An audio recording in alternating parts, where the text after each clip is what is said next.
স্ত্রী কখনো প্রিয় নারী হতেই পারে না, কারণ স্ত্রীর অনেক ভুল। বেশিরভাগ পুরুষকে যখন প্রশ্ন করা হয় আপনার জীবনের সবচেয়ে প্রিয় নারীকে, স্বভাবত অনেকেই উত্তর দেন মা, কেউ বা বলেন মেয়ে, কেউ বা বলে বোন, অথবা কেউ বা বলেন না, কারণ তারা তাকে কোলে পিঠে করে মানুষ করেছে। এমন অনেকগুলো সম্পর্কের কথাই উঠে আসে। একজন মানুষও উত্তর দেন না তার বউ তার সবচেয়ে প্রিয় নারী। আসলে এটা বাঙালিদের সমস্যা।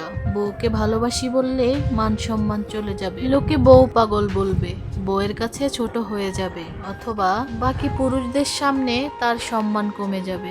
এমন একজন পুরুষও কি নেই যার হাসপাতালের বেডের পাশে নির্ঘুম রাত কাটিয়েছে তার স্ত্রী, অথবা জীবনের যুদ্ধগুলো একসাথে করবে বলে বাবার বাড়ির আভিজাত্যগুলোকে দূরে রেখে স্বল্প বেতনের ছেলের হাত ধরে বাবার বাড়িতে ছেড়ে এসেছে, অথবা শ্বশুর বাড়িতে ঝাল তরকারিতে ভাত খেতে না পেরে বাবার বাড়িতে জানিয়েছে মা আমি অনেক ভালো আছি। নাকি নিজের বিছানা মায়ের হাতের রান্না, জন্মের পর বেড়ে ওঠা বাড়িটা ফেলে আসা খুব সহজ, কারণ এইসব ত্যাগ কিছু কিছু পুরুষের কাছে খুবই সামান্য। আর সেজন্যই হয়তোবা স্ত্রীরা কারো প্রিয় নারী হওয়ার যোগ্যতাই রাখে না।